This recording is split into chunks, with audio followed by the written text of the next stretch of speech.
My name is Christian Beckwith. I'm the Executive Director of SHIFT. We're a 501c3 based out of Jackson, Wyoming, that's dedicated to the advancement of nature as a social determinant of health. And with our SHIFT Health and Nature webinar series, we're exploring the health and nature movement from the perspectives of our various stakeholder groups. So today's episode is part of the conservation chapter. It is on the Green Heart project. The conservation chapter is one chapter out of a series of 5 that is exploring this what we're calling the health and nature movement. Upcoming chapters include land management and outdoor recreation. If you are interested, you can go back to our YouTube channel where you can find all the episodes that we've had to date. As always, I would very much like to thank our sponsors, the National Park Service and All Trails. We're very excited that Grand Teton National Park and Yellowstone National Parks have opened back up. And that's the reason why most of us live here in Jackson, Wyoming, because we love them so much. And we're also grateful to All Trails for their assistance in this webinar series. So if you're not familiar with All Trails, they're an outdoor recreation app that helps people connect to the outdoors. And what I really like about All Trails is the fact that they are plugged into this because they understand that getting outside and getting on trails is a key determinant of both our mental and physical health. And particularly in this moment in time, ways to address our mental health are emerging as key issues for us. So thanks to All Trails for helping folks to get outside. Thanks to the National Park Service for all the work that they do. And of course, all of our webinar series episodes are leading up to the SHIFT Summit, which we are holding October 14th to the 16th. We are announcing that the SHIFT Summit this year will be virtual. So we'll be putting out more information on that on our website, which you can find at www.shiftjh.org. So today we are talking about something called the Green Heart Project. Unhealthy air is estimated to claim 4 million lives a year. Louisville, Kentucky has some of the worst air in the country. So in 2017, the Nature Conservancy, the University of Louisville Envirome Institute, and Hyphae Design Laboratory launched the Green Heart Project, a 5-year, first-of-its-kind medical study that is planting trees in strategic locations across a cluster of Louisville neighborhoods and observing precisely how they impact residents' health. Aruni Bhatnagar, PhD, director of the Christina Lee Brown Envirome Institute, worked for more than 2 years to develop the idea and build a team around the study. This webinar today features Dr. Bhatnagar, the Nature Conservancy's Director of Urban Conservation, Chris Chandler, and Joy Hart, PhD, Professor of Communication and Executive Director of the University Honors Program at the University of Louisville, in a discussion about the study's objectives, the challenges and opportunities it represents, and the outcomes and the takeaways to date. So this presentation is being recorded, as I said, for later distribution via our YouTube channel. Also, you can find us on Slack at Shift Nature Health. We're also putting this presentation after the fact on Figshare for the benefit of researchers and the research community. Following the panel discussion, there will be a Q&A session. So folks, if you are joining us today, go ahead and use the Q&A function at the bottom of your screen for any questions that you might have for the panelists. Simply post them to the Q&A section, and please do include your names and the organizations that you represent. And we'll get to the questions at the conclusion of the presentation. So with no further ado, I would like to turn this over to Dr. B to start us off. Welcome, Dr. Bhatnagar and Dr. Hart and Chris. Dr. B, where would you like to start today? And you are muted. I would like to start with the beginning, where it's always a good place to start, isn't it? So this is always a pleasure to talk about our project, the Green Heart project that we started in Louisville. And thank you, Christian, for the invitation. This is a project that's been a sort of a labor of love for a long time, and we've been working upon it for, as Christian pointed out, for the last 2 years. The project is based on the idea that there is a deep and sort of abiding bond between greenness and health. Can I have the first slide, Christian?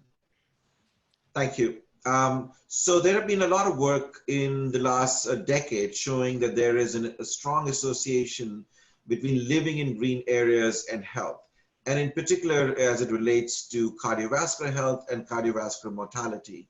We know from a large number of studies that people who live in green areas have lower levels of stress and sort of mental distress, but also physical symptoms like lower levels of blood pressure, hypertension, a lower or better recovery from stroke, and lower cardiovascular mortality.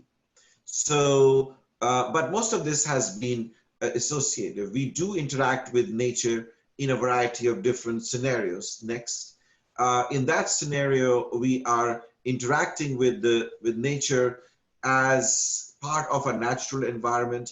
It could be the forests or the grasslands or the general nature that we are among, or it could be urban nature, nature that's at our doorstep, nature that is around us in our houses and parks. So there would be sort of an interaction with nature in a course of everyday living.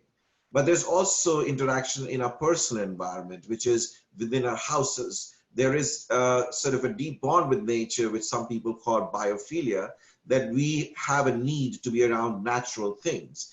There could be plants, there could be animals, but these natural things or natural components in our environment is a prerequisite for our sort of mental health and well-being, but as we're learning more and more also for our physical health and well-being.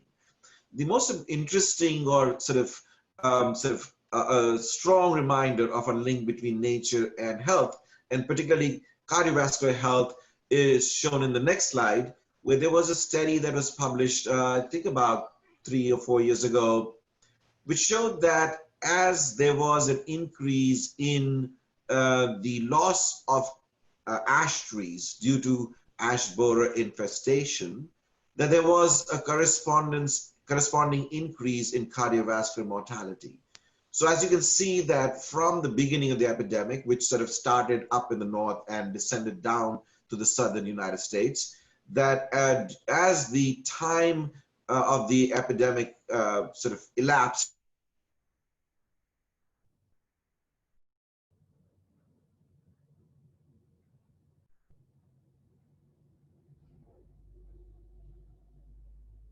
people die, where trees die.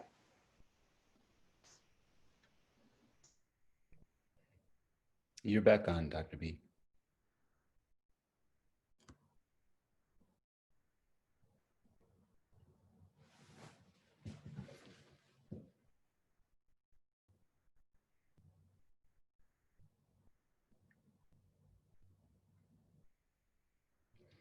Chris, are you with us now? I am here. While we wait for Dr. B to come back on from his sojourn in Louisville, do you feel you can guide us through the slides? Sure. I think Dr. B is wrapping up here on the slide. This was done by Jeffrey Donovan, this research with U.S. Forest Service, and essentially it's outlining communities impacted by emerald ash borer where we lost tree canopy. There was an increase in heart disease. Dr. B, are you back? I'm back. Sorry. All right. Okay. So the next slide, please.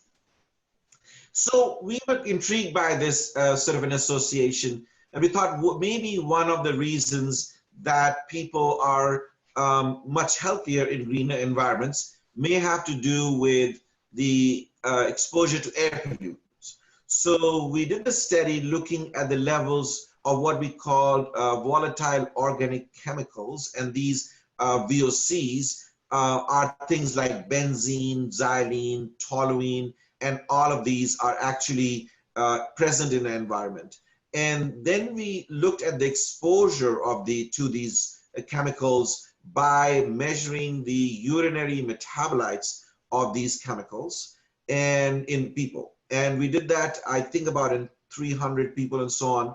And we looked at whether the amount, so that's a way of quantifying exposure.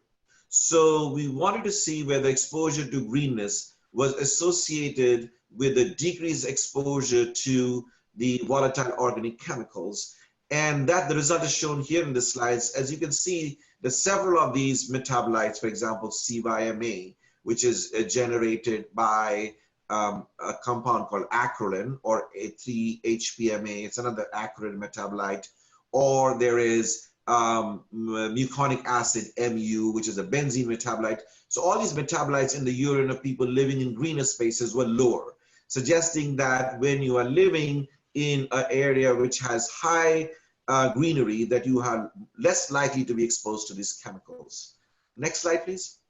And as you can see, that this was sort of more or less uniform phenomena, both in males and females, but we found that there were particularly larger effects in white participants, participants who were less than age 53, and participants who had sort of a higher education.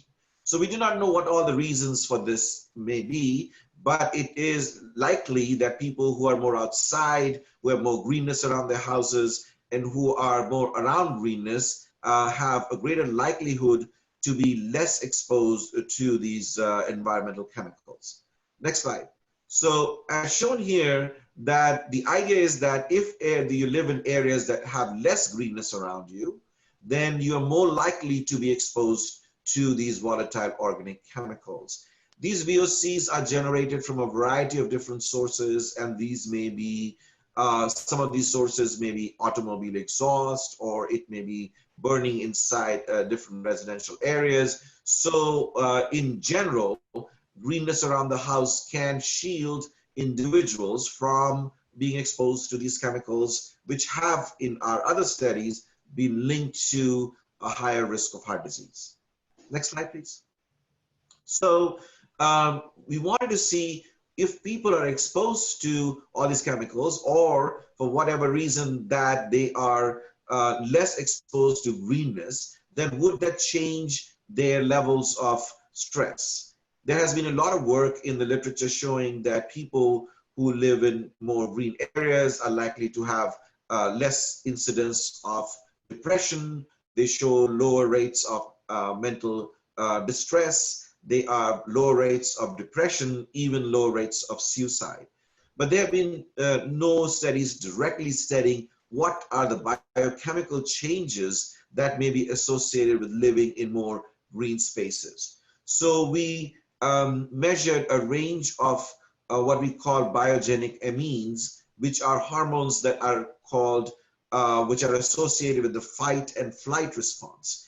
And so we looked at the levels of a range of these catecholamines or biogenic amines, and we found that one particular hormone, specifically, particularly epinephrine, was significantly lower in the urine of the people who were living in more green areas.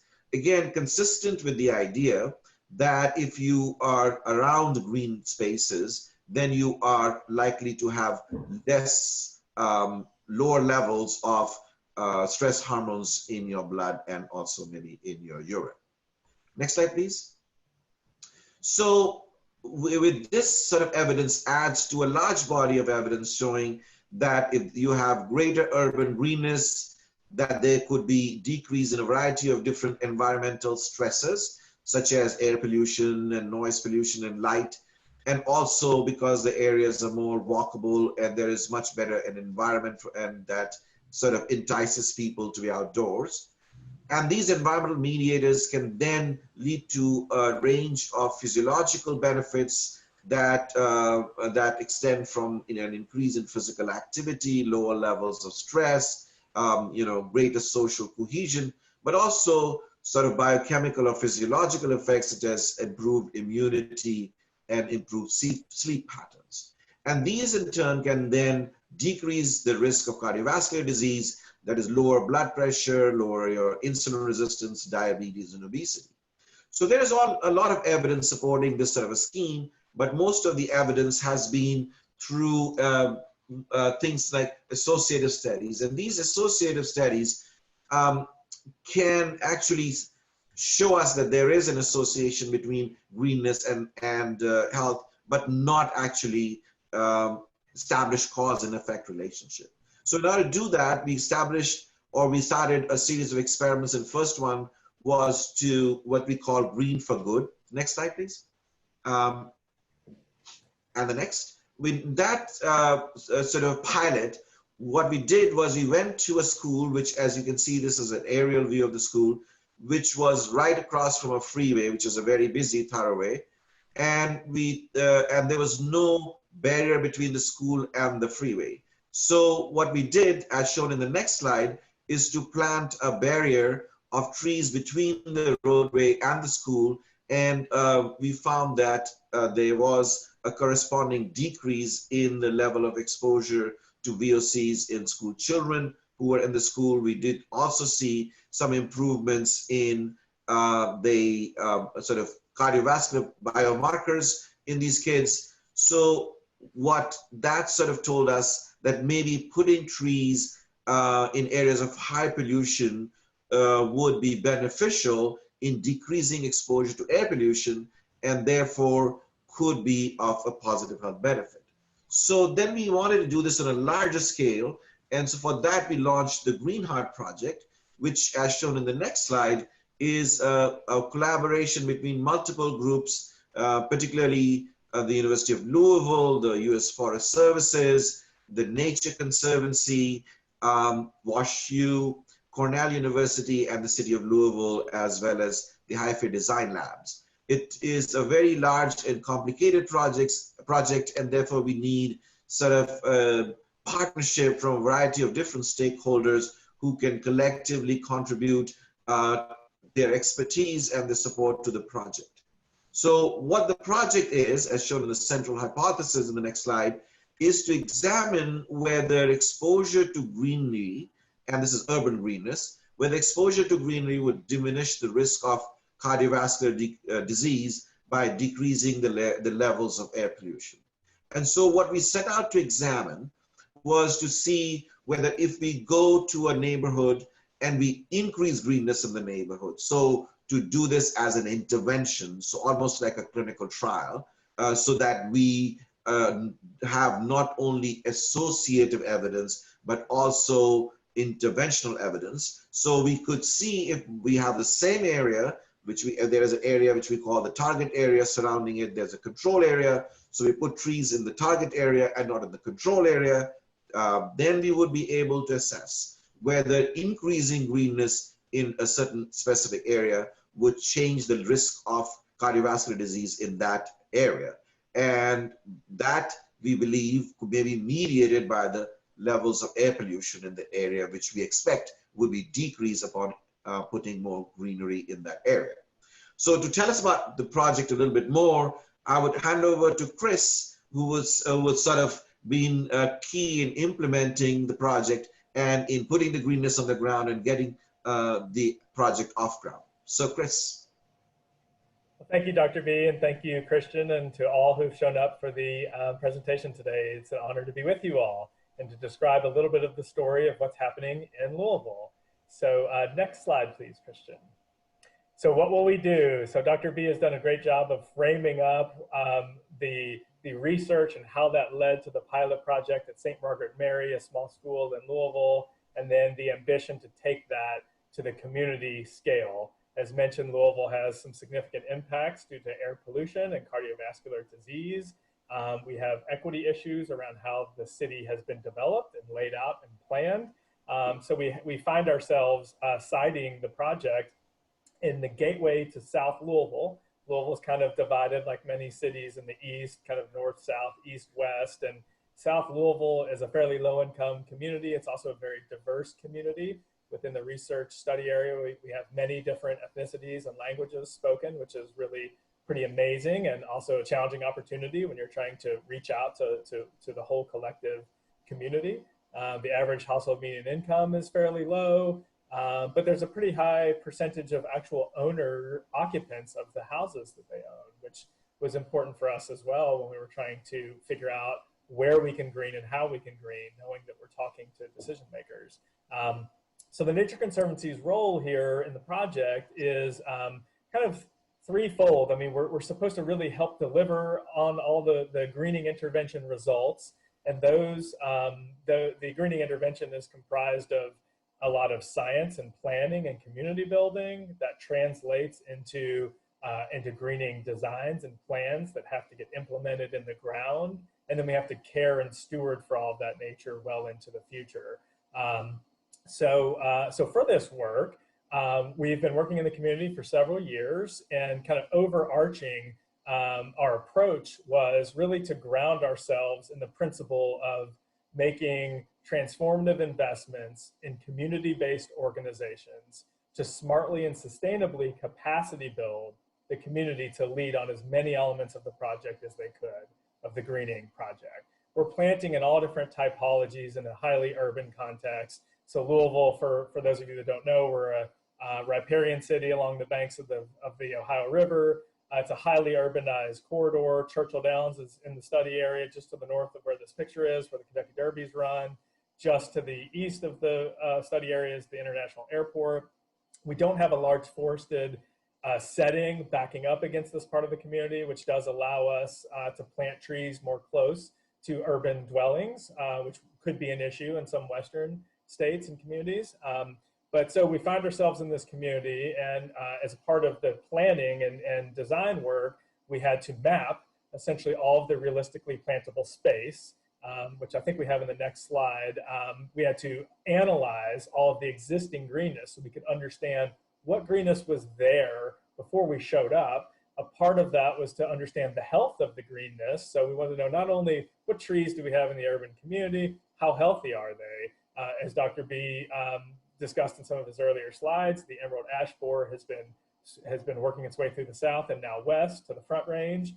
Louisville was hit pretty hard. We were able to, identify over 100 large ash trees, average diameter 28 inches, that we've been able to treat and sustain the health of for the last several years. So we're stewarding the existing tree resource and canopy while also enhancing it as a part of the study. And we're doing that throughout the whole study area. And as Dr. B mentioned, we're siting trees in a specific target area. The actual study area is comprised of 6 neighborhoods, and I think Dr. Joy can get into that in a few minutes. But we're planting in all 6 neighborhoods in deliberate areas, and then we're also not planting in other deliberate areas within each of those neighborhoods. So each neighborhood is getting greenness. We've been doing extensive air quality monitoring. So we've got passive samplers deployed across 65 different transected locations throughout the project area. We have a mobile monitoring network that drives the entire corridor, roads and alleys, and we're able to map hotspots for air pollution near roadway conditions or near industry conditions. And we're able to map throughout, temporaneously throughout the year. We know what times of day and what seasons we see spikes in certain areas. This has been pretty interesting information to share with community members as they begin to see how they're impacted or their activities are impacted by air pollution that's happening within their project area or within the community they live in. Next slide, please. We're doing extensive cardiovascular exams with a cohort of 735 community volunteers. And the University of Louisville Envirome team has a full workup that involves many different elements of blood, urine, metabolite sampling. And then in the next slide, we're also doing psychosocial research. So we have extensive questionnaires and surveys that we've built out in partnership with the U.S. Forest Service and other psychosocial researchers across the country to look at attitudes, perceptions around greenness, around nature, community cohesion and social capital, willingness to participate in volunteer endeavors in the community and community building. We're tracking any potential changes in those outcomes and the stress outcomes over time throughout the project.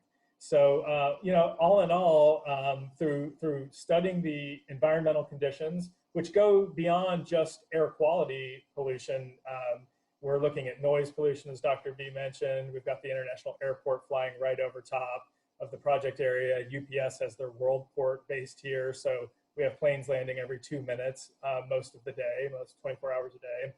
We're looking at the canopy's ability to buffer noise or to impact noise and how that translates to stress and then to health outcomes. We're looking at temperature. We're looking at wind, your typical meteorological outcomes, as well as noise and light pollution.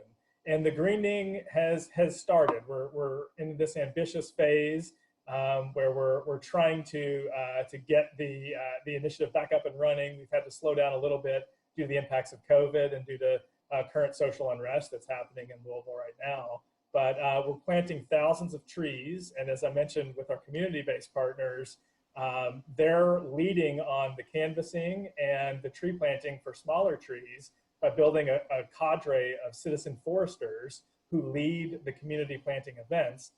And then for larger trees that we're installing in the residential setting or along busy roadways, we're using vendors and contractors to do that work. We're also inventorying every tree that's planted. We're training local young people from the neighborhood to get hired as urban foresters to inventory, maintain, and plant trees throughout the summer months, which has also been a wonderful program to get that next generation of environmental leaders from the community kind of activated and involved in the research. So I think at this point, I'm going to hand it back to you, Dr. B. Well, thank you, Chris. And as you can see, that this was attracted a lot of attention. We had a detailed sort of piece on the PBS NewsHour just a couple of months ago. So once we have finished the planting trees, I think we would be able in a position to then go back and remeasure all the parameters that Chris indicated, including the health parameters, the cardiovascular biomarkers, changes in air pollution, so that we would know how an increase in area greenness could affect the health of people and whether these effects are mediated by the changes in air pollution levels in the area. So what will we learn from this? So that's shown in the next slide, that we would actually go back and reevaluate all the social, mental, and environmental changes to see what the impact of this greenness has been. We will learn, as it's been listed in the next slide, is that how changes in greenery in an urban location could maximize the removal of air pollution. So we would see whether planting trees would decrease air pollution that comes out from major roadways or from local neighborhood sources, and we would know which trees are more effective than others. We would know what configuration works best and to what level or extent can trees remove air pollutants and which ones. We would also be able to assess how increasing greenness in an area would affect health. We are planting over between 6,000 to 8,000 trees and shrubs and plants in the area, and significantly increase the greenness around which people live. So we want to see how it affects their physical health as well as their mental health. In addition, their sort of interactions and how they interact with neighbors and how they have viewed the neighborhood. We also would keep track of what is happening to crime rates in the neighborhoods. There have been some reports that increasing greenness, or the other way around, having large amounts of greenness in a neighborhood is inversely proportional to the crime rate. So the more greenness a neighborhood has, the less crimes it has. It has more property values. It has better able to deal with stormwater runoff. There are also reports that if you have greenness, then you have lower costs for air conditioning and for heating. So we would keep track of energy use and what happens to the heat island effect in Louisville, which is one of the worst in the country. And from all of this, I think, as shown in the next slide, we will see what the global impact is and whether or not this could be a model in a way of preventing heart disease. We know that heart disease is the leading cause of death worldwide. It's been a leading cause of death since 1917, and maybe this year it will be exceeded by COVID, but still kills a lot of people. And so we can treat heart disease, but we're running out of ways of trying to prevent it or do a better job at preventing the disease altogether. So we think that maybe nature may be one of the answers of diminishing the horrendous rates of heart disease in our community and other communities elsewhere around the world. We would be able to decrease the levels of air pollution. I'm sure you heard a lot about global warming and how trees can combat that, but trees can also absorb carbon. They can absorb particulate matter. They can absorb volatile organic chemicals, and in general, decrease the levels of air pollution. So I think there needs to be a major emphasis on planting trees, but we need exact and specific evidence. Based on what we find here in Louisville, we could come up with recommendations of how to develop urban locations there are lots of inequities in our society, in the places that we live. And one way of addressing these inequities is to be able to level playing the level, to have greenness and level the playing field, which is to have neighborhoods in which people of minorities and low income live have to be as pleasant, as green, and as sort of worth living as the more richer, more affluent areas.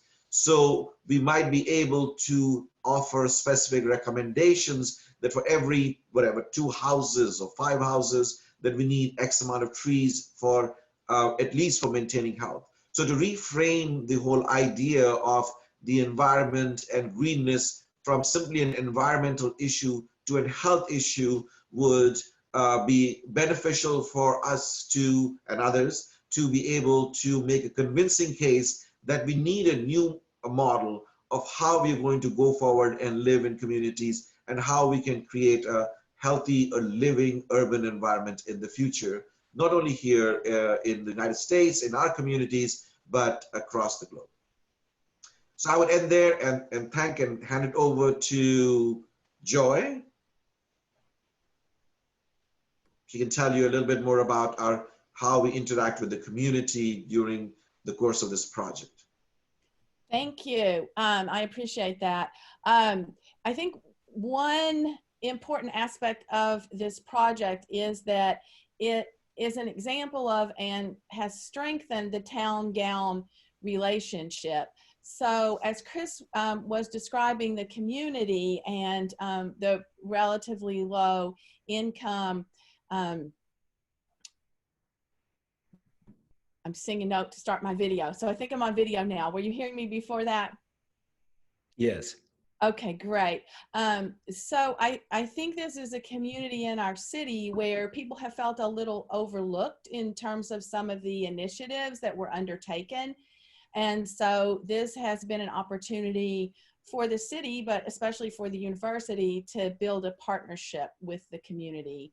And I tend to think of universities as part of the real world, but you can have the best science and the best planning, but when we roll this out into the very real world of our communities, it's not going to work, or at least not going to be the same project, if we don't have good buy-in and good understanding from the community. And we've been pretty fortunate using what we call a strategic blanketing approach, where we reached out in different waves to groups in the community, so neighborhood associations, businesses, nonprofits, schools, groups of individuals that wanted to come and meet with us at open houses to develop partnerships.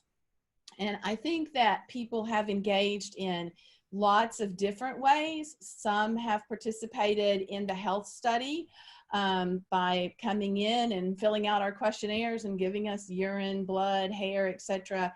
samples. Others have volunteered to have their yard screened, or, as Chris mentioned, to participate in planting initiatives of some of the smaller trees. The district council representatives have been wonderful about conveying community needs so that we could get involved in assisting with some of their activities. And one of the things that we've taken a great deal of care to do is to not put on too many events of our own, but instead to provide support for events that other groups within the community are doing. So for example, we might go to a barbecue that a group is putting on and provide health screenings or health information stations, or different types of activities for children that are educational about the environment or about the heart. So we have engaged the community, and people have been amazingly receptive in a variety of different ways. Thank you so much. And I think I'll echo a lot of the responses we're getting in the Q&A and the chat about what a fantastic project this is and how excited we are to bring it to folks' attention here. Chris, you know, this is part of the conservation chapter. And I just want to ask why the Nature Conservancy is investing in this particular project. Well, we believe in a world where the diversity of life thrives because people act on behalf of nature, not only for its sake, but for its ability to enrich our lives. We fundamentally made a shift over the last 6 or 7 years to that recognition that nature's not just a nice to have, it's a must have. We have to have it to be a functioning society, to provide food, energy, water, and healthcare. We have to have a better way to build the strength between nature and people. And we're in the midst of the largest on-land migration of any species the planet has ever seen. It's people moving into cities. Over 1 million people are moving into a city globally every 3 days. And the population is projected to be somewhere north of 10 billion people by 2050. And people only care about what they know about. So we really have made a concerted effort to launch work that intersects here in the North American region, but also globally at that nexus of people, health, nature, and overarching all of that is a lens of equity. Who stands to gain the most from nature-based services or access to nature? How do we prioritize our work through that lens to ensure that we're making investments in the right places for all people? Thank you. We've got some great questions that are being entered into the Q&A session or section. So if you do have questions, please drop them in there. We'll get to them in just a minute. Dr. B, I'm curious what role nature can play in moderating infection rates and lessening the stress imposed by the pandemic in this particular moment in time.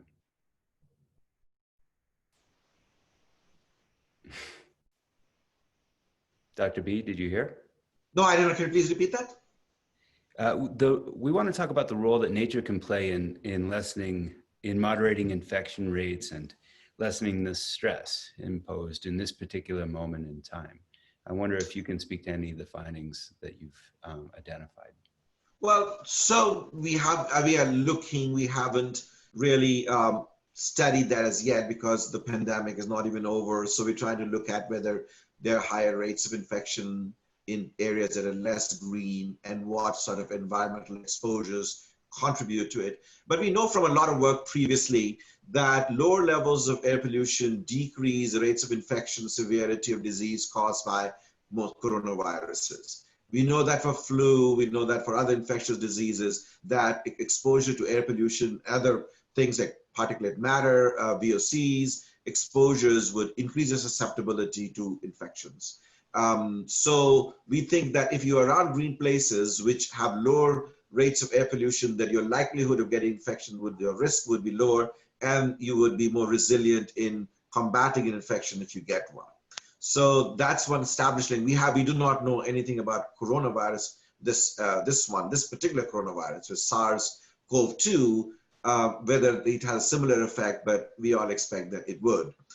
We do know there were some studies that I was reviewing which showed that in areas in the world where there are high levels of air pollution, the levels of infections were higher.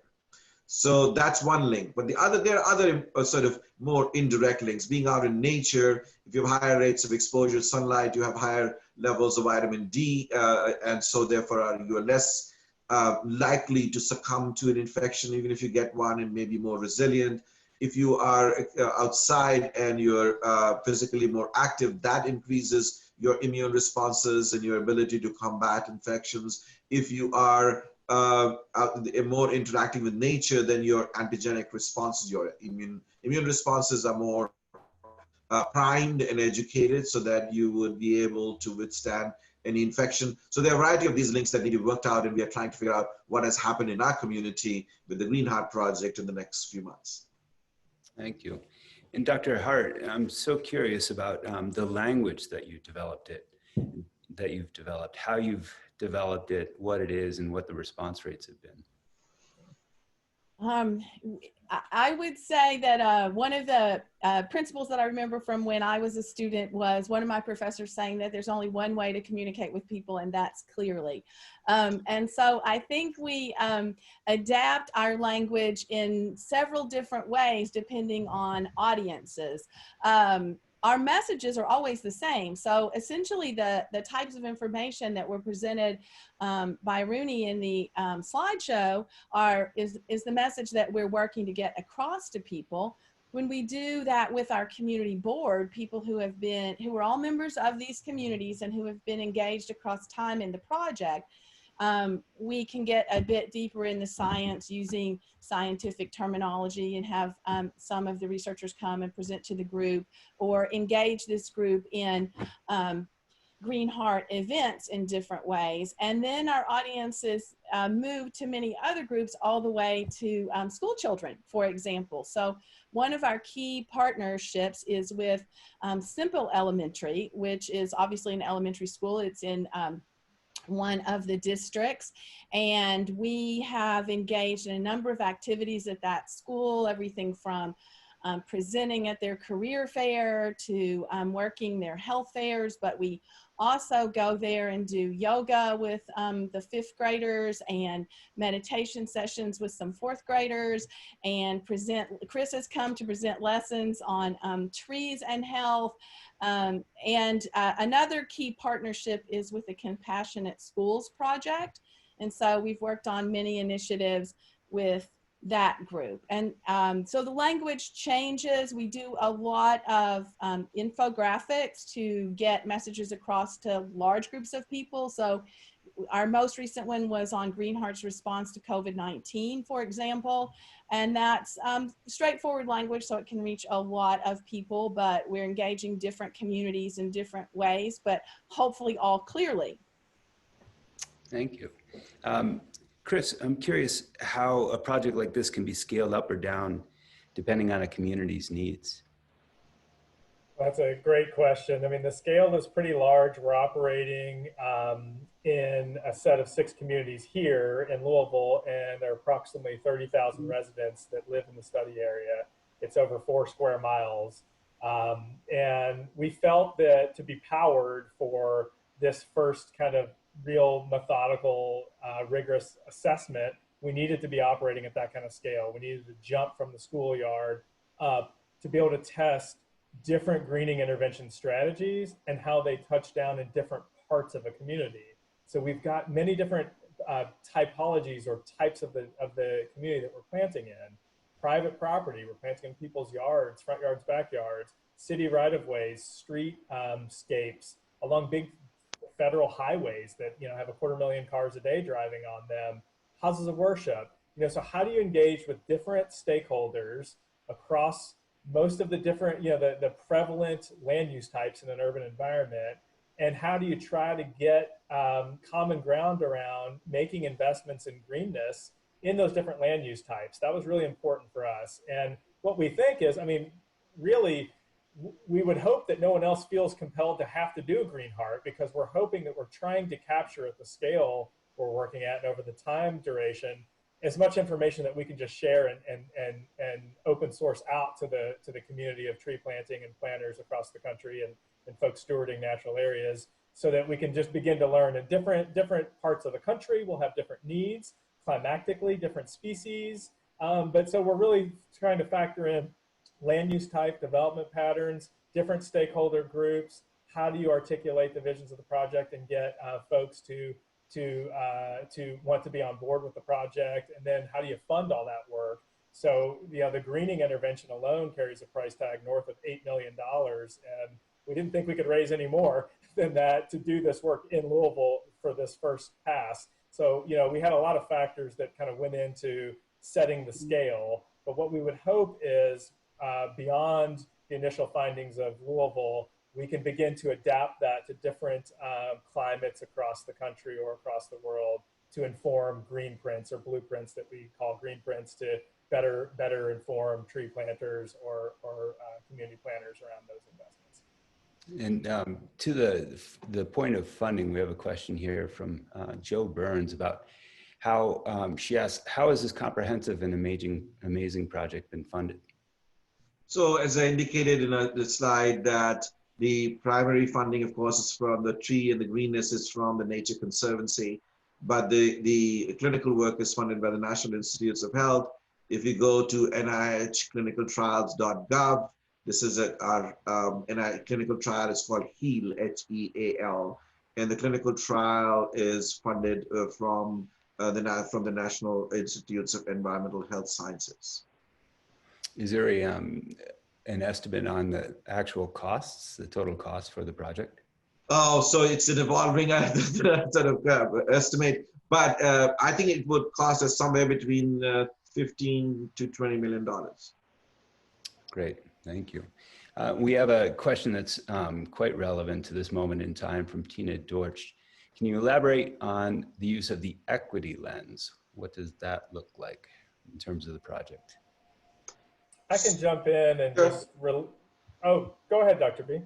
No, I was just going to say a line, which is that the previous series, the show that they did for previous news hour, what they showed that Louisville has historically been two different cities. So there is the East and the West End, and the East End has much more greenery, and then that it's been West End, and that's years of sort of discrimination and neglect. So one part of that sort of overcoming that disparity would be to increase greenness in neighborhoods. We did a study in which we found that in any US city, there is 5 times more likelihood that the freeways and the high pollution areas are through minority neighborhoods.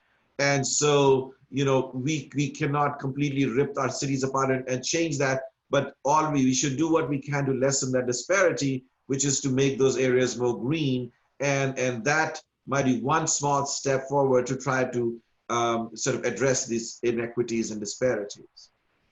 Thank you. And I know earlier in your presentation, you were talking about the impact of greening on crime rates. And Dr. Gina South has published papers on the correlation between greening of vacant lots and gun violence, as well as corresponding mental health issues in the community. Can you speak to any of your findings as it relates to that? So we haven't really yet sort of analyzed the results because it'll be 4 years from now. But we have done some cross-sectional work, which is to see what's the association now, but not in terms of crime. Okay, thank you.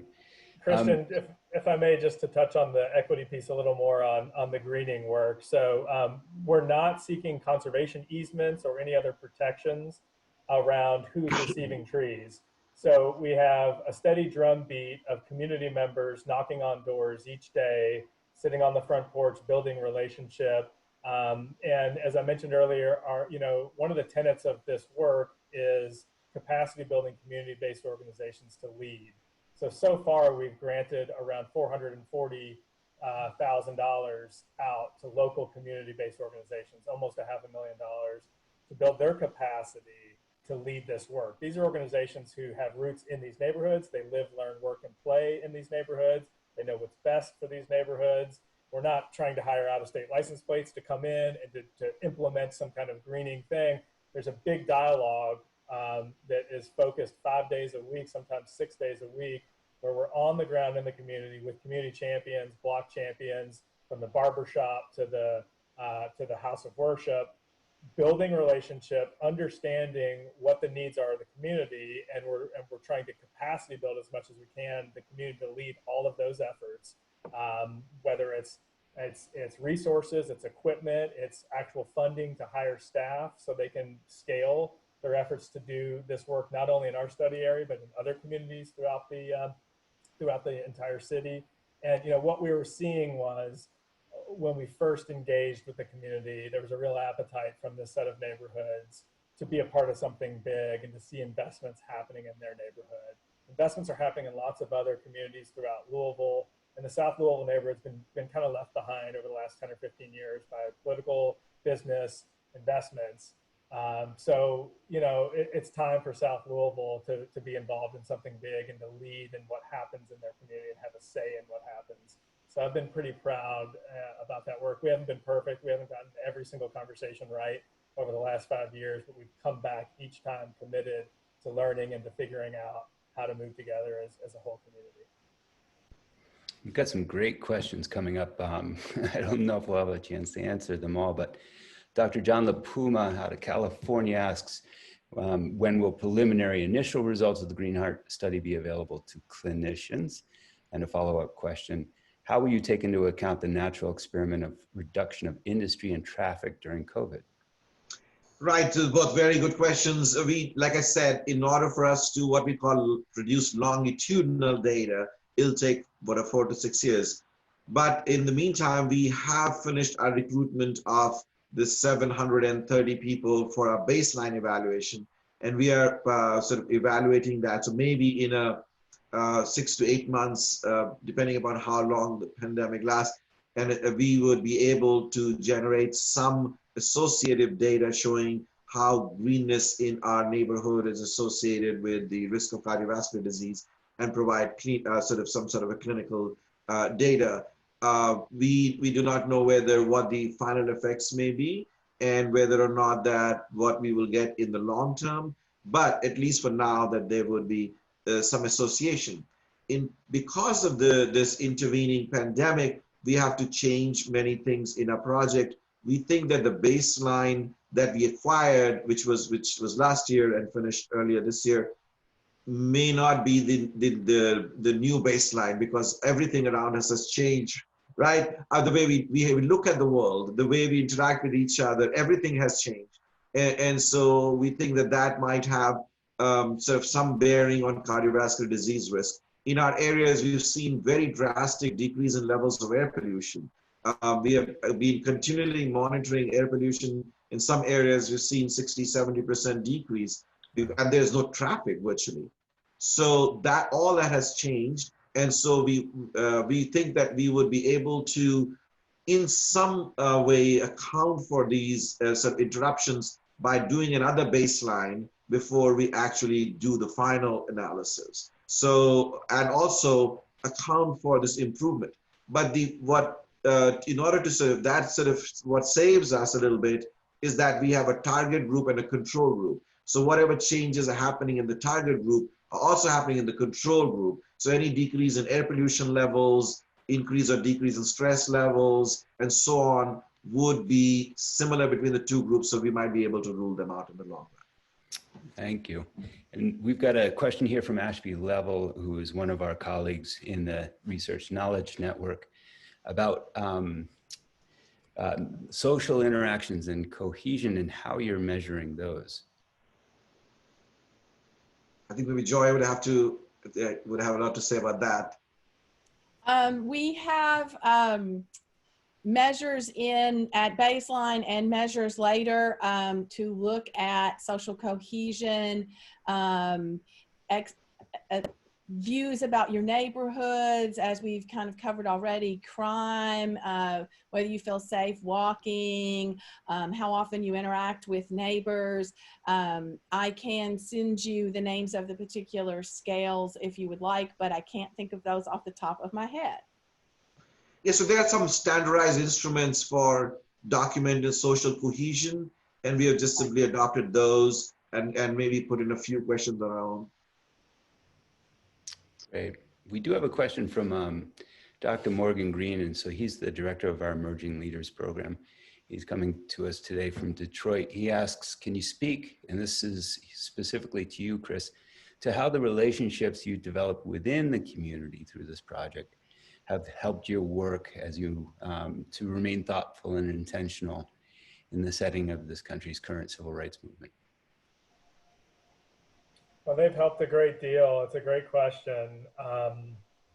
You know, we showed up in the community years before we even know what exactly we wanted to do, just to sit on the front porch, to start to build relationships. You know, the Nature Conservancy hasn't always been working in the urban space. We haven't always been here as an ally or as in an attempt to be an ally for communities of color, people of color, or underinvested, environmentally overburdened communities. It's fairly new over the last 5 years in the United States. We've made this effort to build programs throughout urban communities in the United States to address these fundamental environmental racism issues head on through practical ideas that get people involved with nature. And those look different in every city revolving around what the core issues are.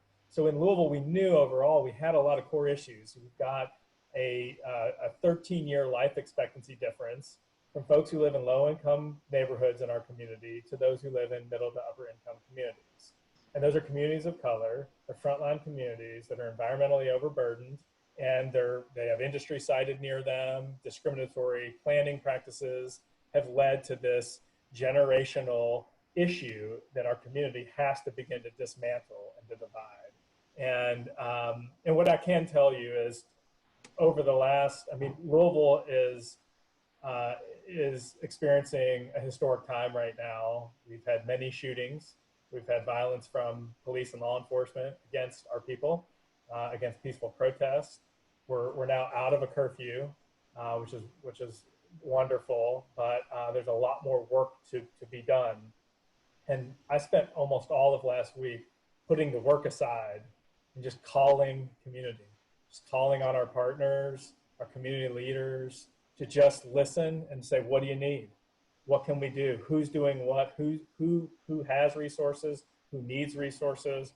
How do we just kind of focus on that for the next couple of weeks as we then begin to do the real work of dismantling some of these institutional issues that are systemic and that need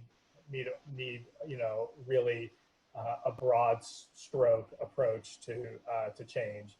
We've had a lot of violence. We've had Breonna Taylor and David McAtee lose their life in Louisville at the hands of law enforcement in the last 2 or 3 months. And that's shaking our whole community. That's shaking the Green Heart community. Fortunately, the protests have not been heavy in the Green Heart study area.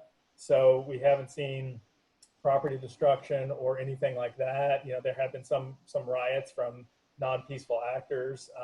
But we've been okay. We've just been checking on community, listening, committing to learning. And, you know, the park in the middle of the neighborhood is where my parents had their first date. If it weren't for that neighborhood and that park, I wouldn't be here. I wouldn't be willing to be, I wouldn't be fortunate to be able to be giving back to this community. We're going to be here long after, the clinical funding research runs out from the National Institutes of Health. This is a multi-decadal investment in this set of communities, this set of neighborhoods in our city. And, I don't have all the answers, but I know that we're committed to true change and to listening. Thank you so much. We've got time for one more question. There's so many great questions here. We hope you'll go to our Slack channel at Shift Nature Health afterward to continue the conversation. I don't know which one to choose. We've got one from Steve Kelly. Has there been any discussion on pay for performance or so-called social impact bonds to pay for replication? I don't think we've ever had this conversation. And you mean like other cities may want to do this elsewhere? I think so, yes. Yeah, we haven't had. What we do want to do is once we have a finding, they should be all publicly available, all experience. We sort of want to document and have them available to all interested people. And if we've been talking continuously, many cities, we've had conversations with Nashville and Dallas and Houston and Chicago, and so and Sydney, Milan. So all these places want to do something similar to the Green Heart project. And as Chris mentioned, that we would in the end have a sort of a green print so that we know other city has to do this all over again. But of course, we would love to have somebody replicate it. Whatever findings that we have, somebody else can do it, that'd be great. And so we would be open to any partnership and any help or sort of assistance or suggestions that we might provide. Just a quick follow on to that. The dollars that the Nature Conservancy has raised have all been private foundations, philanthropies, and organizations, corporations. We haven't actually been able to tap into any public funding for the actual greening intervention.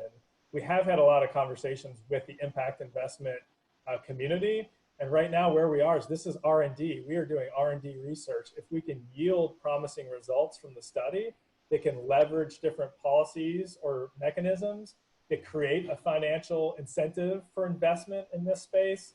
Kind of the impact investment community is ready for that, but they want to see kind of the results first. So we haven't been able to tap into kind of those types of transformative investments at this phase of the project. Thank you all so much for joining us. It was an honor last year to have you at Shift and presenting on this project as part of the Shift Awards. And it's an honor to have you here today and to work with you as we try to advance the health and nature movement. So thank you so much for joining us today. Folks, if you want to stay connected with the work that we're doing, these webinar recordings can be found on YouTube. And also we share the slide decks on Figshare for our our friends in the research community. And as I mentioned, on our Slack channel at Shift Nature Health. We do have a couple of upcoming webinars. The next one is on urban nature. It's with our board member, Mickey Fern, professor of practice, North Carolina State University, Dr. Eugenia South, and she's out of the University of Pennsylvania, and Alden Stoner, the executive director of Nature Sacred. And on July 14th, we have a conversation on ParkRx with the founder of ParkRx America, Dr. Robert Czar, and Dr. Kathleen Wolf, a research social scientist at the University of Washington. We're posting all the upcoming webinars on our website, which you can find at shiftjh.org. And we do have the deadlines coming up for this year's Shift Awards on June 15th. So if you have any questions about the Shift Awards and you want to nominate your work so that we can evaluate it, please contact Ariane at shiftjh.org. And for the Emerging Leaders Program, you can contact Dr. Morgan Green, Dr. Morgan at shiftjh.org, for research abstracts. In particular, we're looking at the mental health benefits of nature this year. Go ahead and give me a shout at cb@shiftjh.org. With that, we will conclude today's presentation with thanks to our panelists and thanks to you for checking in. Be healthy, be safe out there. Thank you so much.